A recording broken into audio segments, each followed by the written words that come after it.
When a USPS driver received a package from a man during his daily route, he couldn't help but notice the young twin daughters clinging nervously to the father's legs. The father's behavior felt eerily off to him, and it appeared as if the man was hiding something. Later, as he continued his route, he noticed a note taped underneath that exact package. When he read the childish writing, he knew he had to act fast. Before we dive in, let us know where you're watching from today, and if you like this story, don't forget to subscribe. Sam Parker steered his USPS delivery van through the winding streets of Pineville, Kentucky, his eyes scanning the familiar houses and landmarks. At 58 years old, Sam had been working this route for over 2 decades, and he knew every nook and cranny of the neighborhood like the back of his hand. The early morning sun cast long shadows across the road as he approached his next stop on Willow Creek Road. Pulling up to the curb, Sam put the van in park and reached for his handheld scanner. He quickly checked the tracking number for the package destined for this address, then made his way to the back of the vehicle. The van's interior was a maze of boxes and envelopes, but Sam navigated it with practiced ease. He located the correct package, a medium-sized brown box addressed to Darren Dorson, and tucked it under his arm. As Sam approached the front door of the modest 2-story house, he took note of the slightly overgrown lawn and peeling paint. It wasn't unusual in this part of town where many residents struggled to make ends meet. He rang the doorbell and waited, rocking back on his heels. After a moment of silence, he pressed his ear to the door, straining to hear any signs of life within. Faintly, he caught the sound of light footsteps moving around inside. Sam rang the bell again, this time calling out delivery for Darren Dorson. He followed up with a firm knock on the door. The footsteps grew louder, and Sam was surprised to hear what sounded like the pitter-patter of a child's feet. When the door finally creaked open, he found himself face to face with a little girl no more than 6 or 7 years old. She wore a pink t-shirt and shorts, her long golden blonde hair flowing freely. "Well, hello there," Sam said, smiling warmly at the child. "Is your dad home? I've got a package for Darren Dorson." The little girl shook her head, her eyes wide as she looked up at Sam. A flicker of concern crossed Sam's face. It seemed odd for such a young child to be answering the door alone. "Is there any grown-up home with you? Your mom maybe? Or a granny?" Again, the girl shook her head. Before Sam could decide what to do next, the child spoke up in a small voice. "Is there food in the package?" Sam blinked, taken aback by the question. "I'm sorry, sweetie. I don't know what's inside, but I can't leave it with you. An adult needs to sign for it." As he spoke, movement behind the girl caught his eye. Another child appeared identical to the first, clearly her twin sister. Both girls were now standing in the doorway, looking up at Sam with pleading eyes. In unison, they pointed to their stomachs and said, "Hungry." Sam's concern deepened into alarm. 2 young children alone in the house with no food. Something was very wrong here. He crouched down to their eye level, speaking gently. "Girls, can you tell me where your parents are? It's not safe for you to be home all by yourselves." The twins just stared at him silently, their expressions a mix of hope and fear. Sam straightened up, his mind racing. He couldn't in good conscience leave these children here alone, especially if they were hungry and possibly neglected. With a heavy sigh, he pulled out his cell phone and dialed 911. As the phone rang, Sam kept a reassuring smile on his face for the girls' benefit. "Don't worry," he told them. "I'm going to make sure you get some help, okay?" When the dispatcher answered, Sam quickly explained the situation. "I'm a USPS delivery driver, and I'm at a house on Willow Creek Road. There are 2 young girls here, twins, maybe 6 or 7 years old. They're alone in the house, no adults present, and they're telling me they're hungry. I'm concerned for their safety." The dispatcher assured Sam that officers would be dispatched immediately. As he ended the call, Sam heard the rumble of a car engine. He turned to see a sedan pulling into the driveway behind his delivery van. A man in his mid-30s climbed out of the car, his brow furrowed. As he took in the scene before him, the USPS van, Sam standing at the open door, and the 2 little girls peering out from inside the house. As the man approached, Sam could see the barely concealed panic in his eyes. "What's going on here?" the man demanded, his voice tense. Sam held up his hands in a placating gesture. "Sir, are you Darren Dorson? I'm Sam Parker with the post office. I was making a delivery, but when I rang the bell, I found these 2 little girls alone in the house. I was worried about their safety, so I called the police." At the mention of the police, Darren's face paled visibly. He swallowed hard, then forced a smile that didn't quite reach his eyes. "I appreciate your concern, Mr. Parker, but there's been a misunderstanding. I'm their father. I just ran out to the grocery store for a few minutes, less than 10, I swear. The girls are perfectly safe. I've child-proofed the entire house." Before Sam could respond, the wail of approaching sirens filled the air. 2 police cruisers pulled up to the curb and a pair of officers emerged from each vehicle. Sam turned to them, relief evident on his face. "Officers, I'm glad you're here, but I think there may have been a mix-up." Sam began gesturing toward Darren. "This is the girl's father. He says he just stepped out briefly to go to the store." One of the officers, a stern-looking woman with graying hair, addressed Darren directly. "Sir, is this your residence? Can you provide some identification?" Darren nodded vigorously, fumbling in his pocket for his wallet. Yes, of course. I'm Darren Dorson. These are my daughters Maya and Lily." He produced his driver's license, which the officer examined carefully. As the officer verified Darren's information, her partner spoke to Sam. "Sir, while we appreciate you looking out for the children's welfare, it's important to be certain before calling emergency services. False alarms take resources away from genuine emergencies." Sam nodded, feeling a mix of embarrassment and lingering unease. "I understand, officer. I just couldn't bear the thought of leaving those little girls alone if something was wrong. They told me they were hungry and I got worried." The female officer handed Darren back his license and addressed him sternly. "Mr. Dorson, even if you are only gone for a short time leaving children this young alone is extremely risky. I strongly advise against doing so in the future. Do you understand?" Darren nodded emphatically. "Yes, ma'am. It won't happen again. We were out of milk and the girls were asking for cereal. I thought I could run out quickly while they were watching cartoons. I'm so sorry." The officers exchanged a look, then the male officer spoke. "All right, Mr. Dorson, we'll let this go with a warning this time. But please, for your children's safety, don't leave them unattended again. If you need help, there are community resources available." As the police prepared to leave, Sam remembered the package that had started this whole situation. "Oh, Mr. Dorson, I almost forgot I have a delivery for you. Could you sign for it?" Darren seemed relieved by the change of subject. Of course. He quickly scrawled his signature on Sam's electronic pad and took the package. Just as Sam was about to head back to his van, Darren called out to him. "Wait, I actually have a package I need to send out. I forgot to leave it on the porch earlier. Would you mind waiting while I grab it?" Sam hesitated, glancing at his watch. He was already behind schedule due to this unexpected drama, but something in Darren's eager expression made him nod. "All right, but please hurry. I'm running late as it is." Darren disappeared into the house, the twins trailing behind him like little shadows. A moment later, he emerged with a well-packed box. Sam noticed that the girls stayed close to their father, almost clinging to his legs. As he took the outgoing package from Darren, Sam couldn't help but comment, "You've got 2 beautiful little girls there, Mr. Dorson. They must keep you on your toes." Darren's laugh sounded forced. "You have no idea. These 2 never give me a moment's peace. Sometimes I think they'd follow me to the ends of the earth if I let them." Sam chuckled. "Well, cherish it while you can. They grow up so fast. You're a lucky man to have such a sweet family."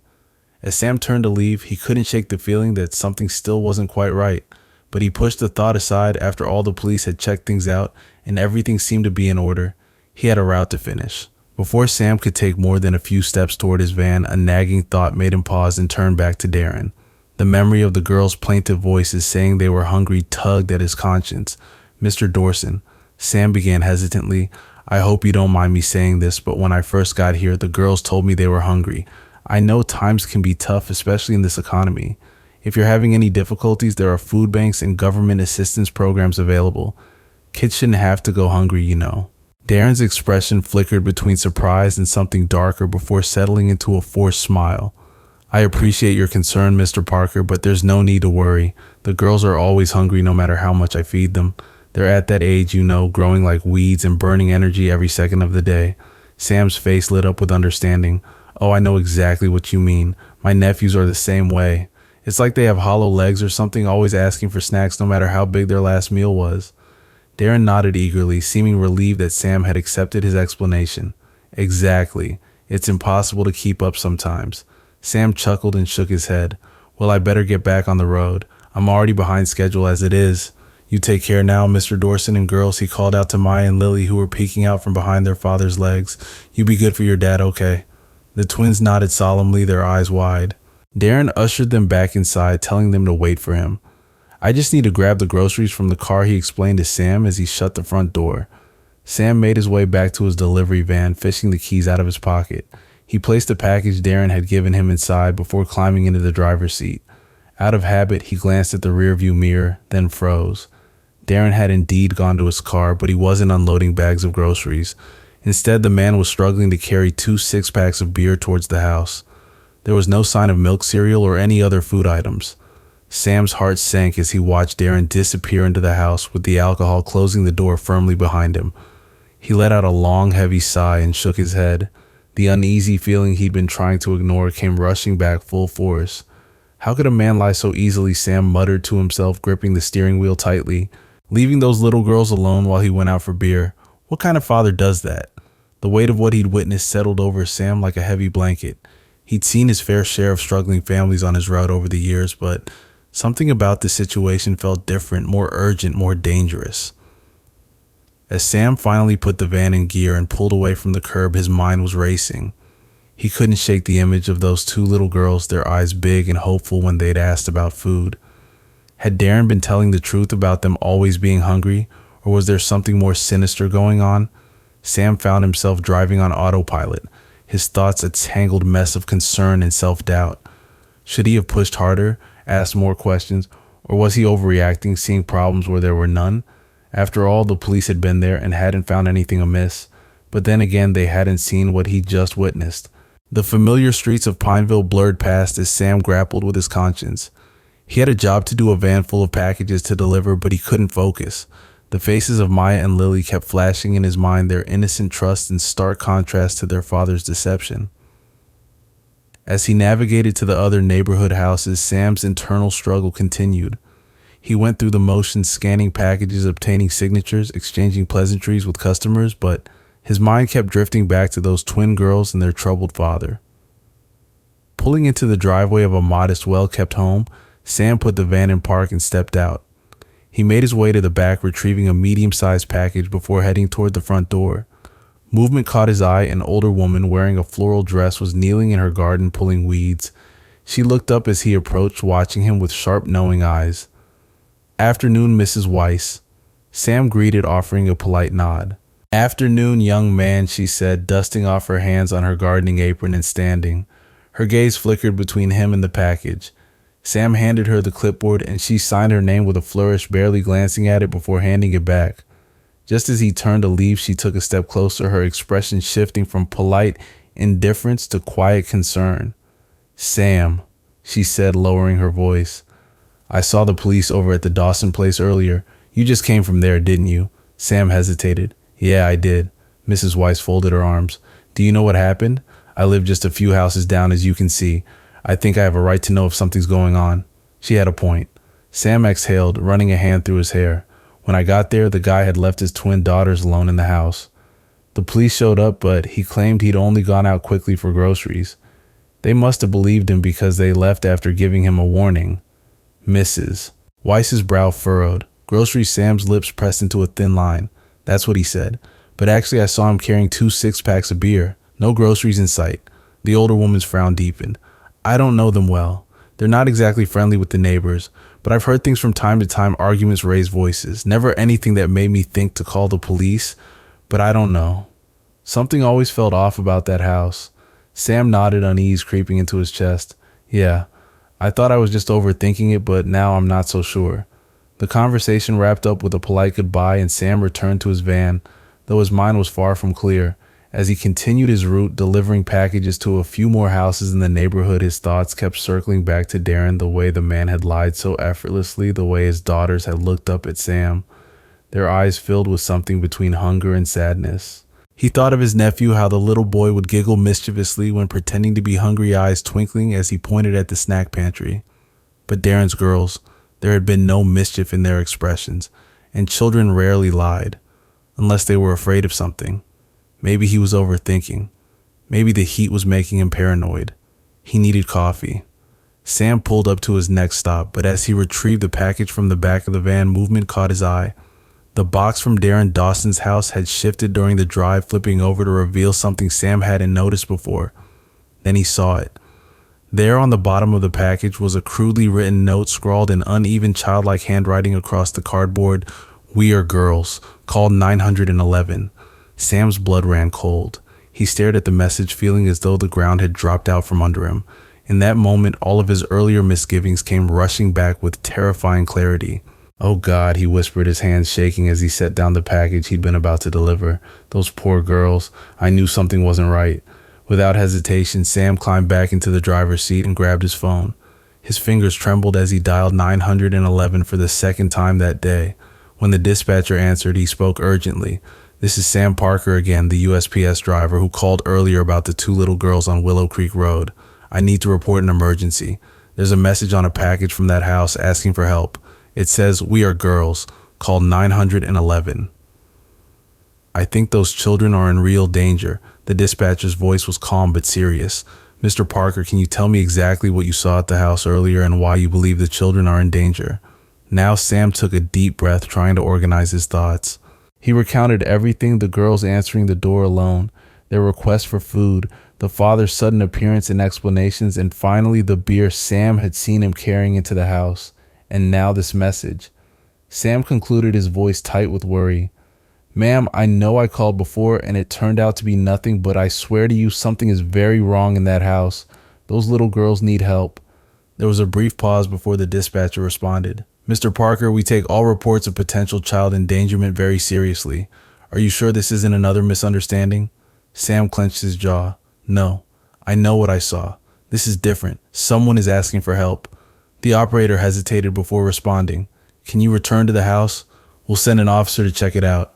"Of course," Sam said, already starting the van's engine. "I'm on my way back there now." As he navigated the familiar streets back to Dawson's place, Sam's mind raced with possibilities, each more horrifying than the last. He silently berated himself for not trusting his instincts earlier, for allowing Darren's smooth talk and the presence of the police to lull him into a false sense of security. The drive felt like an eternity, though in reality it had only been a few minutes. As Sam neared the house, he saw there were no police cars in sight. He parked his van at a short distance near an empty house and waited inside.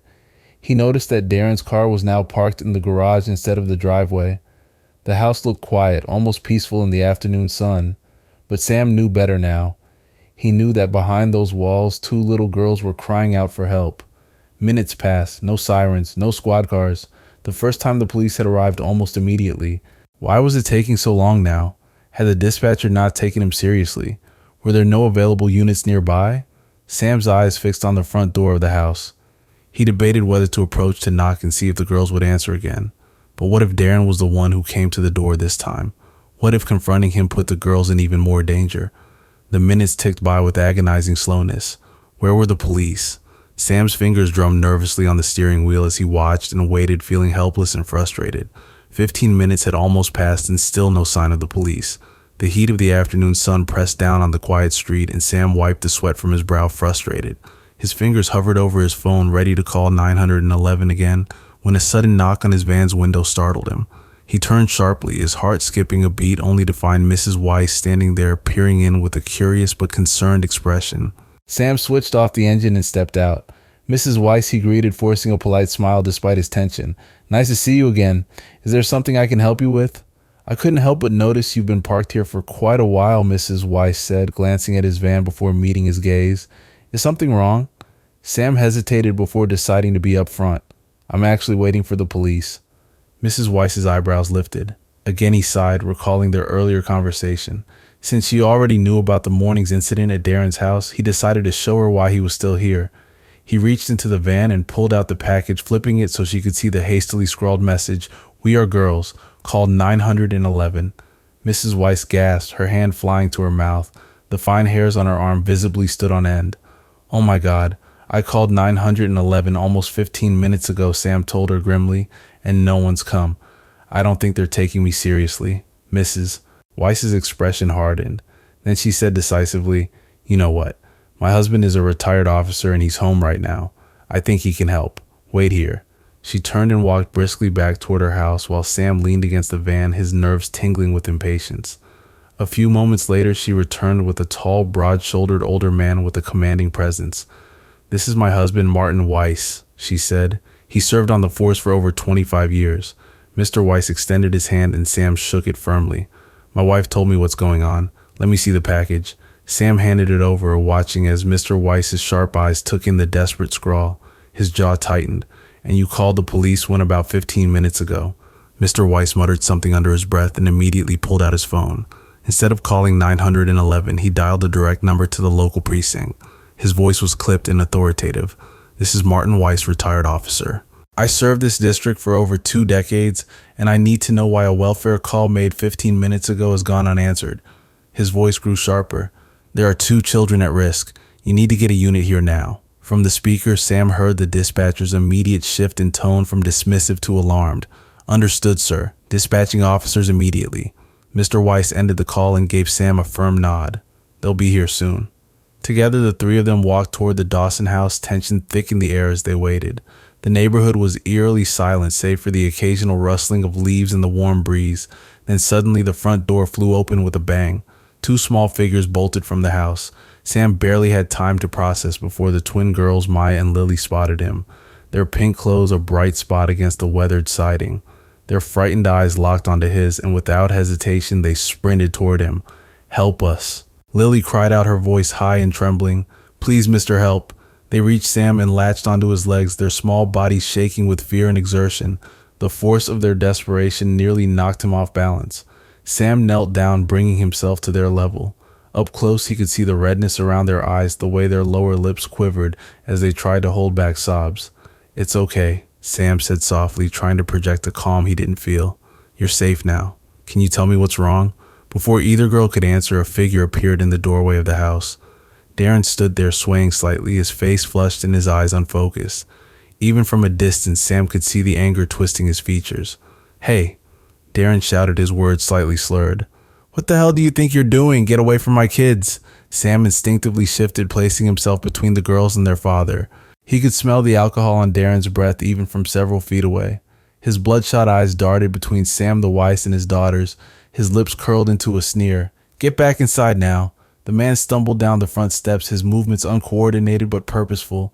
"Mr. Dawson," Sam said, keeping his voice steady, "I think you need to calm down. The girls are scared." Darren's face contorted with rage. "You again.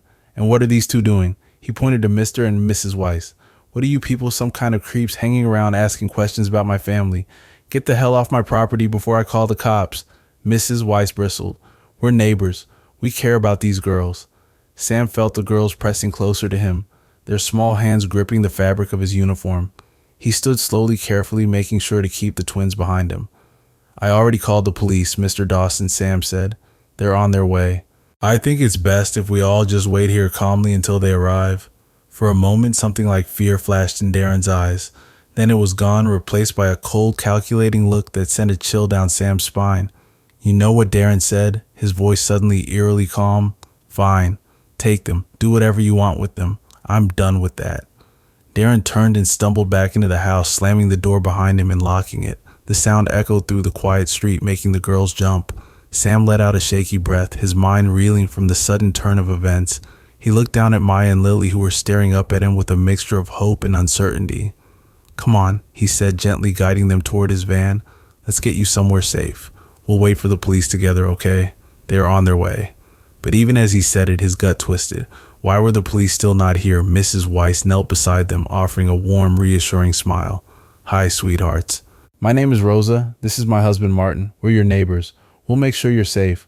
Let's get them out of the sun," Mr. Weiss suggested. "It's too hot to wait out here." Carefully, Sam led the girls to his van across the street while Mr. and Mrs. Weiss still waited for the police at the front of the house. Sam helped them sit in the open back, offering them water from his cooler. The moment they settled, a sound filled the air, the distant wail of sirens. The girls stiffened, their hands clutching at Sam's arms. Maya began to cry. No, it's not okay. You have to help Mom too," Lily said, fresh tears welling in her eyes. "Dad will hurt her." Sam froze, his blood running cold. "Your mom? She's in the house." Both girls nodded, their faces etched with worry. Sam's mind raced, trying to process this new information. He had asked about their mother earlier and they had said no one else was home. But now Sam thought they must have been too afraid to say it earlier. The wail of sirens grew louder and Sam saw a police cruiser turning onto Willow Creek Road. As it pulled up at the front of the house, the doors opened and 2 uniformed officers stepped out. "Is there a problem here, sir?" one of them asked. Mr. Weiss wasted no time storming toward them with a scowl. "You better have a damn good reason for taking so long," he snapped. The officer stiffened under his sharp tone, exchanging wary glances. Sam meanwhile walked forward with the girls at his sides, urgency burning in his chest. "Officers, the situation is more complicated than we realize.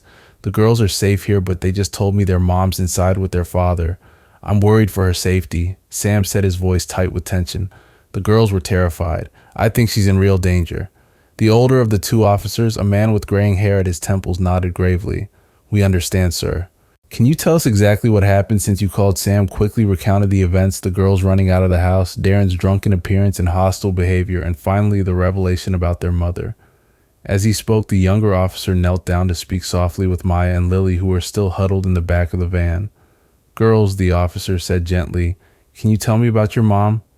Maya and Lily exchanged a worried glance before Lily spoke, her voice barely above a whisper. "She's inside with Dad. You have to help her, but please don't go in. He'll hurt her. Please, you have to help her, but you can't go inside." The officers shared a concerned look. The situation was delicate, with a potential hostage scenario unfolding. The older officer spoke into his radio, requesting backup. The officers turned back to the girls, their expressions firm yet gentle. They explained that the only way to rescue their mother was to go inside and speak with their father directly. One of the officers then turned to Sam. "Sir, we appreciate your help in this matter. For now, we need you to stay here with the girls. Keep them calm and safe. We're going to approach the house and attempt to make contact with Mr. Dawson." Sam nodded, his heart pounding. He watched as the officers cautiously approached the front door, their hands hovering near their holstered weapons. "Girls," Mrs. Weiss said softly to Maya and Lily, "let's get you somewhere safer, okay? How about we wait at the van?" she offered gently, but the girls were overwhelmed and refused. "Where's Sam?" they pleaded, their voices trembling. They knew Sam, they trusted him more. Sam quickly stepped in and knelt beside them. "I'm here," he said softly. "Come on, let's move to the back of the van. I promise I'll keep you safe." The girls hesitated, but finally allowed Sam to lead them away. Sam gently guided them to the rear of his delivery van, opening the doors and helping them climb inside. He arranged some empty mail bins to create makeshift seats for them, making sure they were as comfortable as possible. "There we go," Sam said, trying to keep his voice calm and reassuring. "You'll be safe in here. I'm going to leave the doors open so you can get some air, but I want you to stay put." "All right, I'll be right here watching out for you." From their perch in the van, Sam and the girls had a clear view of the front of the house. They watched as the officers cautiously approached the front door, their hands hovering near their holstered weapons. Just as they reached the porch, the automatic garage door suddenly began to lift with a whining mechanical hum, its jerky movements and grating noise betraying years of age and neglect. "Stay back," Darren shouted, his words slurring slightly. "Don't come any closer or I'll shoot." "Don't think I don't know what you people are up to. I see everything you've been planning against me." He jabbed a finger toward the mounted CCTV above the garage door, his eyes wild with paranoia. Then the drunk man stumbled into view, but he wasn't alone. He had one arm wrapped tightly around a woman who Sam knew must be the girl's mother, and in his other hand he wielded a gun, its metal gleaming ominously in the afternoon sun. The woman's eyes were covered by a blindfold, her face etched with fear as she trembled in his grip. The officers immediately drew their weapons, calling for Darren to drop the gun and release the woman. Sam's blood ran cold as he heard the girls begin to cry behind him. He turned to them, positioning himself to block their view of the terrifying scene. "It's okay," he murmured, though he felt far from certain. "The police are here to help. Everything's going to be all right. Just stay down and try not to look okay." But even as he spoke, Sam could hear the escalating tension in the officers' voices as they tried to reason with Darren. The man was clearly intoxicated and unpredictable, swaying slightly as he held the gun to his wife's head. "You don't understand," Darren yelled, his voice cracking with emotion. "None of you understand what it's like. I'm trying to protect my family." Sam's mind raced, trying to think of a way to help to de-escalate the situation, but he knew he had to stay put to keep the girls safe. All he could do was watch and wait, praying that this wouldn't end in tragedy. The standoff continued, a minute stretching out like hours. More police cars arrived, their sirens piercing the air. Sam could hear Maya and Lily whimpering softly behind him, and he did his best to comfort them without taking his eyes off the volatile situation at the house. Suddenly, as the girls trembled in the car avoiding the window, a sharp, loud crack split the air and echoed around them, a gunshot. Sam instinctively ducked, pushing the girls down onto the floor of the van. His heart pounded in his ears as he waited, dreading what he might see when he finally dared to look up again. As the echoes of the gunshot faded and eerie silence fell over Willow Creek Road, Sam's heart thundered in his chest as he slowly raised his head, dreading what he might see. He glanced back at Maya and Lily huddled on the floor of the van, their small bodies trembling with fear, their hands covering their ears. "Stay down, girls," he whispered. "I'm going to check what's happening, but I need you to stay here and keep very quiet, okay? Promise." The twins nodded, their eyes wide with terror. Sam took a deep breath and cautiously peered around the side of the van. The scene before him was chaotic. Several police officers had taken cover behind their vehicles, weapons drawn. On the front lawn, Sam could see two figures on the ground, Darren and the girl's mother. His stomach lurched at the sight, uncertainty gripping him. Suddenly, chaos unfolded. More neighbors emerged from their homes, drawn by the commotion. Mr. and Mrs. Weiss moved in to help manage the growing crowd. Paramedics who had been waiting at a safe distance swiftly advanced, escorted by officers providing cover. Sam watched, holding his breath, as they reached the fallen pair and began assessing their condition. To his immense relief, he saw the mother stir as a paramedic gently removed her blindfold. She blinked in the sudden light, disoriented but alive. Darren, however, remained motionless. As the paramedics worked, Sam overheard snippets of their rapid communication. It became clear that Darren had been shot by the police and was unresponsive. The mother, while shaken and likely bruised from the fall, appeared to be physically unharmed. With the immediate danger past, Sam turned his attention back to Maya and Lily. "It's over now," he said softly, helping them sit up. "Your mom is okay. The doctors are checking on her, but she's not hurt badly." As he spoke, a social worker approached the van, her face etched with concern. "Hi there," she said gently to the girls. "My name is Laura. I'm here to help you. Can you come with me? We need to make sure you're all right." Maya and Lily looked at Sam, uncertainty in their eyes. He nodded encouragingly. "It's okay. Laura's a social worker. She's here to help you. I'll be right here if you need me." Reluctantly, the girls climbed out of the van, each taking one of Laura's hands as they walked toward a waiting ambulance. Sam could see them craning their necks toward the garage, trying to catch a glimpse of their mother. Sam watched as paramedics helped the girl's mother to her feet.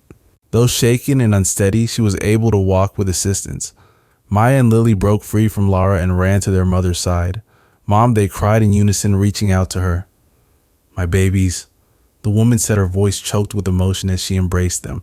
"It's okay now. Mommy's okay." Sam felt a lump form in his throat as he watched the reunion. The paramedics allowed the family a moment together before gently guiding them all toward the ambulance for a thorough checkup.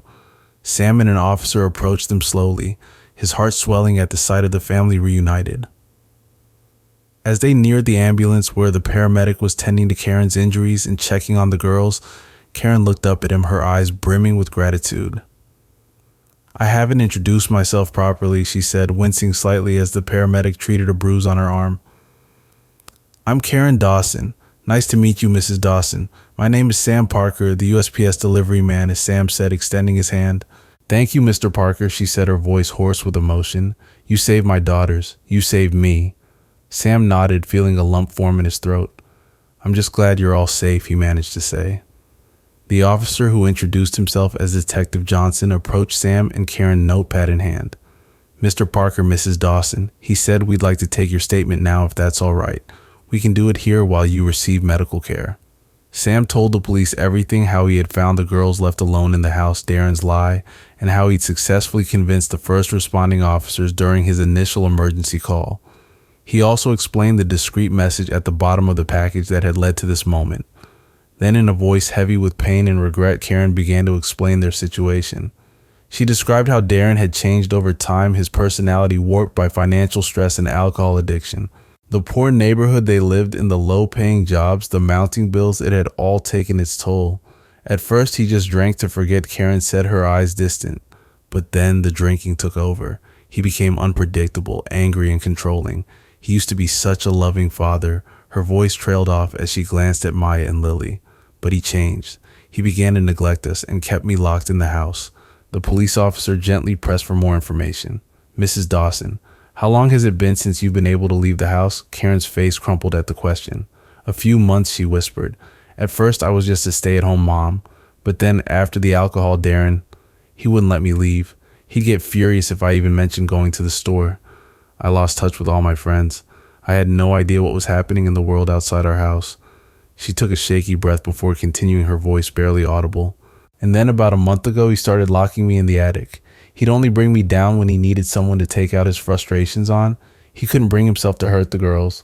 Maya and Lily, hearing their mother's words, nodded solemnly, confirming the horrifying story.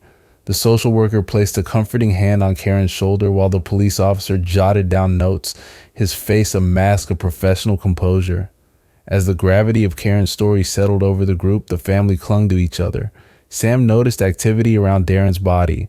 Police officers were covering him with an orange sheet, preparing for the coroner's arrival. The gravity of the situation hit Sam. He knew a life had been lost today. Lily suddenly spoke up, her small voice quavering. "What happened to Daddy? Is he going to be okay?" The question hung in the air, heavy and heartbreaking. Sam felt a wave of sadness wash over him as he watched Karen struggle to find the right words. Laura, the social worker, stepped in, kneeling down to the girl's eye level. "Your daddy was very sick," she explained gently. "He made some bad choices that put you and your mommy in danger. The police had to stop him to keep you safe. He won't be able to hurt you anymore." Maya and Lily nodded, their young minds grappling with concepts far beyond their years. Karen pulled them close, her eyes meeting Sam's over their heads. In that moment, despite the tragedy of the day, there was a glimmer of hope, a sense that this family might have a chance at a better future. Detective Johnson cleared his throat, addressing Karen. "Mrs. Dawson, we'll be connecting you with support services. There are programs available to help you and your daughters get back on your feet." Karen nodded gratefully, tears welling in her eyes once more. "Thank you," she said, her voice thick with emotion. "Thank you all so much." The Willow Creek Road scene began to settle into a more organized state. Police officers continued their investigation, marking evidence and taking photographs. The coroner's van had arrived to take care of Darren's body, which remained covered on the front lawn. The paramedics completed their assessments, confirming that Karen's injuries were minor, mostly bruises and scrapes from the fall. "Mrs. Dawson," the medic said gently, "you've got some bruising and you're understandably shaken up, but there doesn't appear to be any serious physical injury. We don't think you'll need to go to the hospital, but if you experience any pain or discomfort later, please seek medical attention." Then the social worker began discussing next steps with Karen and the twins. Sam stepped back and made his way to his delivery van. As he reached the vehicle, Detective Johnson approached him. "Mr. Parker," the officer said, "there's something we need to discuss with you. It's about the packages you mentioned earlier." Sam's brow furrowed in confusion for a moment before he remembered. "Oh, right," he said. "The package I delivered to Mr. Dawson this morning and the one he gave me to send out." The officer nodded. "Exactly. We've retrieved the package you delivered from inside the house. As for the second one, is it still in your van?" "Yes, it should be," Sam replied, moving to open the back of his vehicle. As they searched through the packages, Sam's eyes landed on the box from Darren. He froze for a moment, recalling the chilling message he had discovered earlier. "We are girls. Call 911. "Here it is," Sam said, carefully lifting the package. Detective Johnson took it, examining it closely. "This could be crucial evidence," he muttered, turning the box over in his hands. Just then another officer called out, waving them over to where Karen and the girls were sitting. Sam followed, curious about what was happening. As they approached, Sam could see that the officers had opened the package that had been delivered to the house that morning. Inside was a new surveillance camera and equipment. "Mrs. Dawson," one of the officers was saying, "do you know anything about this?" Karen shook her head, looking bewildered. "No, I didn't even know Darren had ordered anything like this." Detective Johnson nodded grimly. "We suspect he might have been planning to use it to monitor you or the children, given what you've told us about being kept in the attic. This is concerning." Sam felt a chill run down his spine at the implication. He glanced at Maya and Lily, who were listening with wide, scared eyes. The officer then focused on the package Sam had brought over. "And this," he said, "is the package Mr. Dawson intended to send out today. Before we open it, though, may I ask your daughter something?" "Sure, officer," Karen said, looking at her daughters. "Did you girls do this?" Detective Johnson asked, pointing to the note plastered at the bottom of the package. Maya and Lily nodded, their eyes wide. "We had to do something," Lily said softly. "We were scared and we miss Mommy. Miss Caroline at school taught us how to use scissors," Maya added, her voice barely above a whisper. "It wasn't that hard to cut the paper and tape it on." The officers exchanged glances, clearly impressed by the girls' quick thinking and bravery. Detective Johnson knelt down to their level, his stern face softening. "You two are very brave," he said gently. "You did a good job." Karen pulled her daughters into a tight embrace, her body shaking with sobs. "My brave, brave girls," she murmured into their hair. "I'm so sorry you had to go through this. I'm so proud of you." Carefully, the officer opened the box. Inside, they found a shocking collection of documents. Karen's birth certificate, social security card, passport, driver's license, bank account, details tax records, their marriage certificate, and health insurance and medical records. Karen gasped, her hand flying to her mouth. "Those are all my personal documents," she said, her voice trembling. The officer's face was grim. "Mrs. Dawson, the address on this package, do you recognize it?" Karen leaned forward to look at the label, then nodded slowly. "Yes, that's our old address. The house we lived in before we moved here. Do you know who lives there now?" the officer pressed. Karen's face paled. "Darren's friend bought it when we moved, but I don't know if he still lives there now. Do you have any idea why your husband would be sending these documents to your old address?" the officer asked. Karen shook her head, her brow furrowing in confusion. "No, I don't understand it at all. Those papers are everything I'd need to. Oh, to start a new life, I suppose. But why would he send them there? Maybe Darren must have been planning to get rid of me, starting with my things." Detective Johnson listened carefully as Karen spoke, his face hardening with concern. He shook his head slightly as if processing the implication of what she was saying. "If Darren wanted to get rid of your property, he would have burned or shredded those papers," he said, his tone calm but firm. "He wouldn't have sent them to an address where his friend lives. That doesn't make sense." The officer turned to his colleague.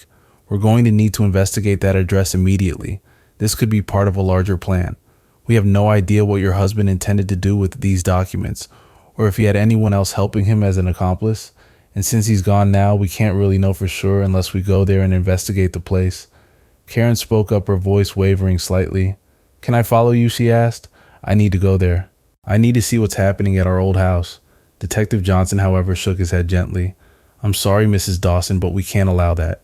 It could be dangerous, and we don't know what we're walking into." Karen's face fell, but she nodded in understanding. The officer continued, his tone reassuring. "We'll have another unit investigate the address immediately. We'll get to the bottom of this, I promise you." As the implications of this discovery began to sink in, Sam felt a renewed sense of relief that he had acted on his suspicions.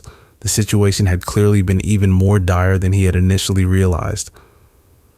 The brief calm moment was interrupted by the crackle of a police radio.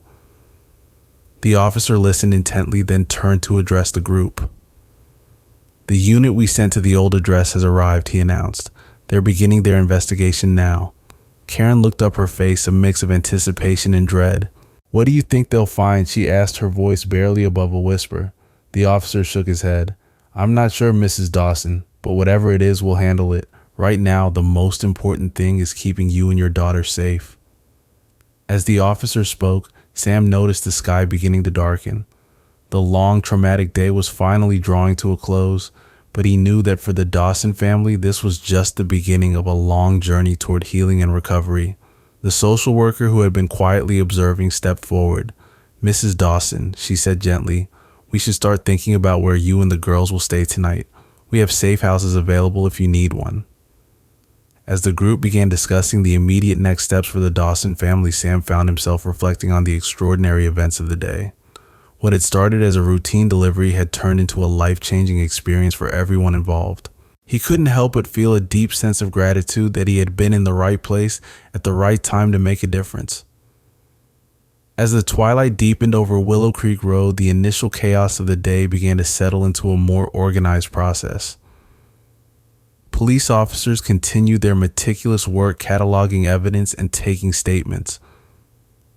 The coroner's van had long since departed, with Darren's body leaving behind a somber reminder of the day's tragic events. Sam stood by his delivery van, watching as Karen and the twins spoke with the social worker.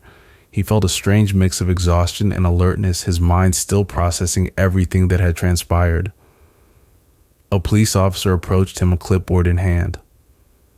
"Mr. Parker," the officer said, "we're wrapping up here, but we may need to contact you for further questioning. We'll also be in touch with your branch office to review Mr. Dawson's past shipping activities." Sam nodded, suddenly remembering the numerous packages still in his van. "Of course," he replied. "I'll cooperate in any way I can. But what about my remaining deliveries?" The officer gave him a sympathetic look. Given the circumstances, I'm sure your supervisor will understand if you're unable to complete your route today. We can contact them if needed. As they discussed the logistics, Sam's attention was drawn to Karen and the girls. The social worker was guiding them toward a waiting car likely to take them to a safe house for the night. Before they got in, Karen turned and caught Sam's eye. She whispered something to the social worker, then made her way over to him, the twins following close behind. "Mr. Parker," Karen said, her voice thick with emotion, "I don't know how to thank you enough. If you hadn't noticed something was wrong, if you hadn't called for help." She trailed off, unable to finish the thought. Sam felt a lump form in his throat. "I'm just glad I could help," he said softly. "You and your girls are incredibly brave." Maya and Lily looked up at him with wide eyes. "Are you going to be okay, Mr. Postman?" Lily asked, her small voice filled with concern. Sam couldn't help but smile at the question. Even after everything they'd been through, these little girls were worried about him. "I'll be just fine," he assured them. "You take care of your mom, okay?" The twins nodded solemnly, then surprised Sam by rushing forward to hug his legs. He patted their backs gently, feeling a wave of protectiveness wash over him. As Karen gently pulled the girls back, she met Sam's eyes once more. "Thank you," she said simply, but the weight of gratitude in those two words was immense. As the car pulled away, taking Karen and the twins to safety, Sam turned back to his van. The sky had darkened considerably, and streetlights were flickering to life along Willow Creek Road. Despite the lateness of the hour and the emotional toll of the day, Sam felt a renewed sense of purpose. As he climbed into the driver's seat, there were still packages to deliver, people waiting for their mail. What had started as a routine day had turned into something extraordinary, reminding Sam of the potential impact of even the most mundane actions. As he started the engine, he glanced once more at the Dawson house, now quiet and dark. Sam pulled away from the curb, merging into the light evening traffic. As he drove, he thought about the power of paying attention, of trusting one's instincts, and of taking action when something doesn't seem right. Sam realized that his job wasn't just about moving mail from one place to another. It was about being a part of the community, a potential lifeline in times of crisis, and in times of crisis, and in times of crisis, and in times of crisis, and in times of crisis.